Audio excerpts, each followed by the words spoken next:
नगरपालिकेने आमच्या नगराध्यक्ष निवडून आल्यानंतर हा पुढाकार घेतला की डहाणू शहरातली ट्रॅफिक समस्या आणि पार्किंग समस्या सोडवण्यासाठी हा एक चांगला प्रयत्न केलेला आहे. त्याबद्दल त्यांना मी धन्यवाद देतो. आता पार्किंग हा जो प्रश्न आहे तो स्टेशन जवळ जास्ती आहे. आता तुम्ही समजून घ्या, कारण ह्या विषयामध्ये मी ग्राउंडवर जाऊन अभ्यास केलेला आहे. जो वेस्टला जे पार्किंग आहे टू व्हीलरचं, ते पार्किंग नगरपालिका क्षेत्रातील लोकांचं कमी आहे. जे वेस्टला पार्किंग होतं ते धाकटी, डहाणू, नरपड, चिखला, होलवड, बोर्डी इकडून येणाऱ्या लोकांचं आहे. आणि ईस्टला जे पार्किंग आहे ते सावता, आशागड, गंजाड इकडच्या येणाऱ्या लोकांचं जास्ती आहे. नगरपालिकेतल्या लोकांचं कमी आहे. ते 30 रुपये वाचवण्यासाठी हे पार्किंग करतात, ही गोष्ट खरी आहे. रेल्वेमध्ये जर तुम्ही तपास केला तर जे 30 रुपये भाडं जे आहे, रेट जे आहे ते पर्टिक्युलर आवर्ससाठी आहे. तिथे 20 रुपये सुद्धा आहे. म्हणजे कमी वेळ जर ठेवायचं असेल तर 20 रुपये सुद्धा आहे. रेल्वेची तुम्ही नीट चौकशी करा आणि त्याप्रमाणे त्यांना बोर्ड लावायला सांगा की जो 30 रुपये तो किती तासासाठी आहे, 20 रुपये तो किती तासासाठी आहे, त्याप्रमाणे तिथे पार्किंग करता येईल. त्याचप्रमाणे नगरपालिकेने सुप्रीम कोर्टाच्या आदेशाप्रमाणे स्टेशनपासून ईस्ट आणि वेस्टला 100 मीटरपर्यंत नो हॉकर झोन ठेवायला पाहिजे. तर ट्रॅफिकची समस्या बऱ्याच वर्षी कमी होईल. त्यासाठी पोलीस आणि नगरपालिका काय करता येईल ते बघा. त्याप्रमाणे दुसरी गोष्ट, विकास आराखड्यामध्ये विविध रस्त्यांचं क्लासिफिकेशन काय आहे, कुठला रोड किती मोठा आहे याचा बोर्ड लावा, जरी रोड झालेला नसेल तरी. म्हणजे लोकांना समजेल की कोण पुढे आलेला आहे, समस्या कोण निर्माण करतोय. दुकानदाराच्या काही दुकानाची अवस्था अशी आहे की दुकानदाराला स्वतःची गाडी जरी पार्क करायची असेल तर तो रस्त्यावर करतो.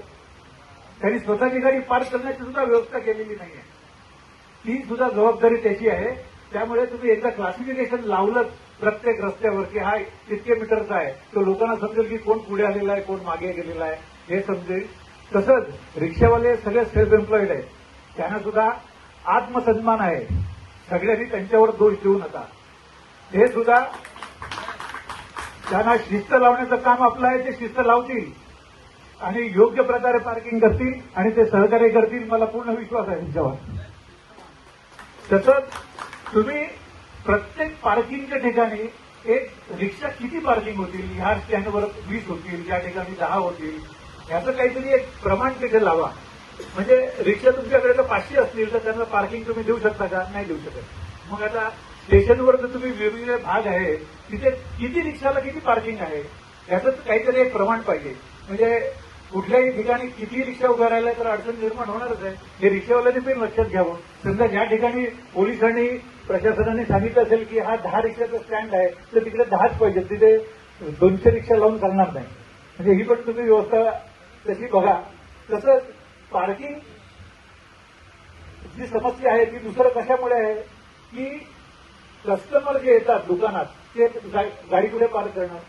दुकानदारांनी, काही दुकानदारांनी, सगळ्यांनी नाही, मोठमोठे ओटे काढलेले आहेत, पायऱ्या काढलेल्या आहेत.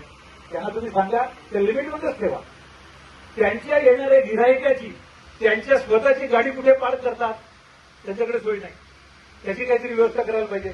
जेवढ्या लोकांकडे ट्रक आहे, पोलीस डिपार्टमेंटकडे त्याचा रेकॉर्ड असेल, तो ट्रक आणतो तो पार्क कुठे करतो. म्हणजे तो ट्रक 10 घेतो आणि एकाही पार्किंगची जागा स्वतःची नाही, मग पुढे रस्त्यावर करतो. त्याच्यावर काहीतरी कारवाई व्हायला पाहिजे. जो ट्रक ओनर डहाणू नगरपालिकेत आहे त्यांनी त्याच्या पार्किंगची जागा दाखवायला तर पाहिजे. कुठे आहे, रस्त्यावर करतो. जो त्यांनी ट्राफिकने सांगितलं त्यामुळे रस्त्यावर सगळी पार्किंग आहे. ज्या ठिकाणी हेवी व्हेकल जाऊ शकत नाहीत त्या ठिकाणी हेवी व्हेकल जातात. त्याच्यावर काहीतरी रिस्ट्रिक्शन पाहिजे. ह्या गोष्टी तुम्ही केल्यात तर बऱ्याच अंशी तुमचा प्रॉब्लेम सॉल्व्ह होईल. बऱ्याच लोकांनी सांगितलं सोमवार बाजार, त्याच्यावर विचार करायला पाहिजे. सोमवार बाजारमध्ये येणारे 90% लोक बाहेरचे आहेत, त्याचा डहाणूला काही फायदा नाही. सोमवार बाजारची आता आवश्यकता आहे का हाही विचार व्हायला पाहिजे. कारण आठवडा बाजार हा कन्सेप्ट कधी आला, पूर्वी जेव्हा बाजारपेठा उपलब्ध नव्हत्या तेव्हा शेतीमालाला बाजार उपलब्ध करून देण्यासाठी आठवडा बाजार आला. आता तिथे कुठला शेतीमाल विकत नाही, सगळे रेडीमेड गारमेंट आहे. त्याच्यामुळे हे काय करता येईल तो पण विचार करा. सकाळी जे भाजीचे होलसेल मार्केट आहे ते त्याच्यात प्रचंड पैसे कमवतात, त्याची व्यवस्था नगरपालिकेने काय करावी. माझ्या फॅक्टरीत जर माल येत असेल तर नगरपालिका मला माल उतरवून द्यायला मदत करेल का? तर त्यांना काय करतात? ते जागा विकत घेतील. ते काय तुम्हाला कन्सेशन रेटने देतात भाजी? त्यांच्यावर तुम्ही कारवाई करायला पाहिजे. ही जबाबदारी नगरपालिकेची आहे का? की रस्त्यावर त्यांना सकाळी 4-5 तास भाजी खाली करून द्या, मग साफ करा, पैसे घ्या, ही आपली जबाबदारी नाही. ते कमर्शियली करतायत, वर्षानुवर्ष करतायत. एवढ्या वर्ष करूनही त्यांचे पैसे कमवले नसतील तर करू नका. सुद्धा तुम्ही तुमची कमर्शियल जागा विकत घ्या, तुमच्या जागेत करा, तरच ही समस्या सुटेल. हा सर्वसामान्य नागरिकांच्या मनातली गोष्ट आहे ती मी तुम्हाला सांगतोय. प्रत्येक जण काही व्यवसाय करू शकत नाही, प्रत्येक जण तुमच्यापर्यंत येऊन बोलू शकत नाही. ह्यावर उपाय तुम्ही सांगा.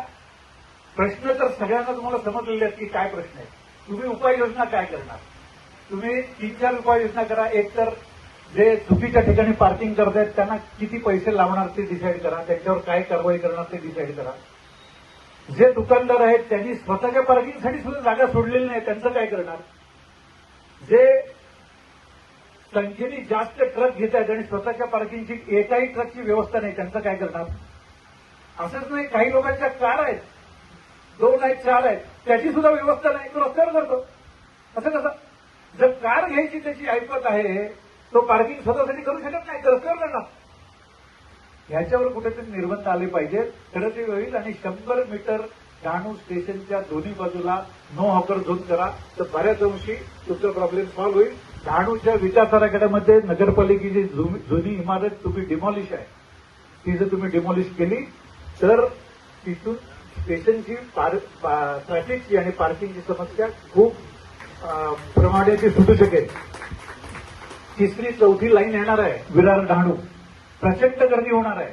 जर तुम्ही आधीपासून तयारीत राहिली नाहीत तर पूर्ण केवस झालेला असेल. तर सर्व प्रशासनाने, नगराध्यक्ष तर इंटरेस्ट घेतातच आहेत, सीओ साहेब पण आहेत, प्रांत साहेब आहेत. तुम्ही याच्यात काहीतरी उपाय योजना सांगा आणि सर्व नागरिक आम्ही तुम्हाला सहकार्य करू. धन्यवाद.